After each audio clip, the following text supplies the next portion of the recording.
Hey guys, how's it going? Michael Troy here. Today we're looking at Wolf and the Howling Commandos #1. Subscribe to my channel if you haven't already. Hit that like button and let's get right into it. Alright, so I picked this up a few months ago, totally on a whim. I've always been a huge Captain America fan, but never like a consistent like collector of his monthly title or anything like that. I probably picked it up like, maybe relaunches or special artists, special events, things like that, but never been a huge consistent collector. But I've always loved the character, oddly. There are a few characters like that, like, I don't know, Wonder Woman, Aquaman kind of come to mind. Even though I'm probably more consistent with Wonder Woman than the others. But anyway, I love this cover. I love a fun concept. Cap Wolf is a concept that was introduced in the regular monthly title before, and this is sort of revisiting that. It's more like a what if. I'm surprised they didn't brand it under the what if title, but it takes place in World War II, and Captain America has to lead the Howling Commandos because Nick Fury is injured. So that's kind of a cool concept in itself. I love that that's in here. Writer Stephanie Phillips. Artist Carlos Magno. Color artist Espen Grundhern. And letters VC's Travis Lanham. Okay, so I think this was a mini-series, and after reading the first issue, I finally just read it, and it was so much better than I thought. I wasn't, like, instantly sucked into the art. It's, like, it smacks of, like, the current, popular style with, like, Marvel art. It's, like, good enough, but it looks kind of, like, there's, like, a lot of heavy shadows. The coloring is really dark and kind of muddy. Almost loses some of the details of the art, so I wasn't thrilled about that. But upon closer examination, it is actually pretty good art, so I gotta give props to the artist. We open with Dum Dum Dugan, France, 1944. I love it. It's just like really action-packed. They're in this war, battle scenario. Captain Fury gets injured. It's kind of like a long action scene, and normally, like, I wouldn't be, like, that excited about it, but I thought it was actually done really well. So I gotta give props for that. I've never been a fan of this version of Captain America's shield, so not happy to see that, but I guess it is timely. Also, I would like to point out these huge scales. I think we have Kevin Maguire to blame for his Captain America series back in the 80s. I feel like he was the one who introduced these huge scales.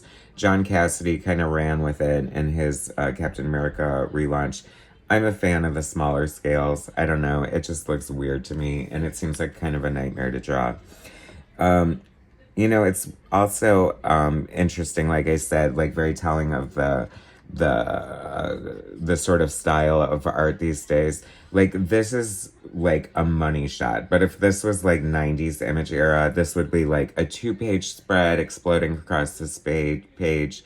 It's still good and it's still exciting, but heavily obscured by unnecessary shadows, I think, is the trend, and other trend in the art these days that I'm not particularly thrilled with. But I really enjoyed the story. I think the art flowed very well. It was fun to sort of have this flashback tale, since I'm more into the retro books anyway, so this feels more like kind of my Captain America, I guess, in a way.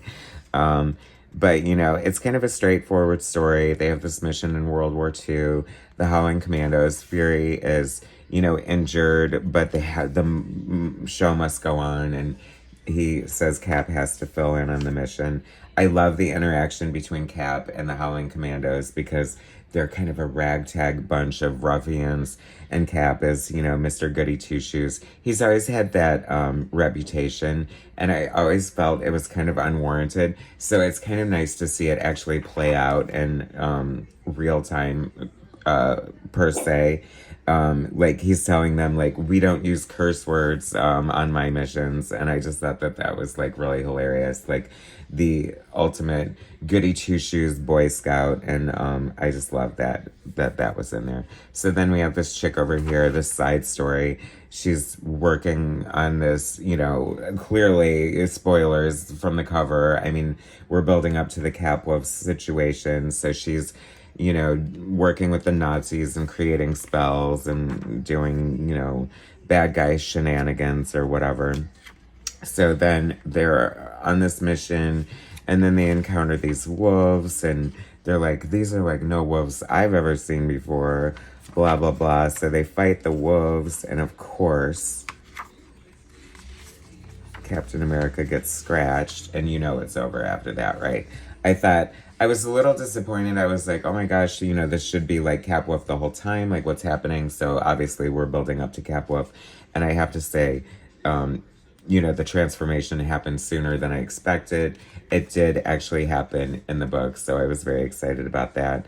And it was totally worth the payoff. Spoilers, here comes the big transformation. Cap Wolf, to be continued, as if we had any doubt. This is a really fun first issue, and I'm kind of mad that I just read it because I almost want to see what happens in the next issue and follow through with it. Fun series. Did you guys pick this up? How'd you like it? Do you want it now? Looks good, right? Anyway, thanks for watching. Subscribe to my channel if you haven't already. Hit that like button, and I will bring you more soon.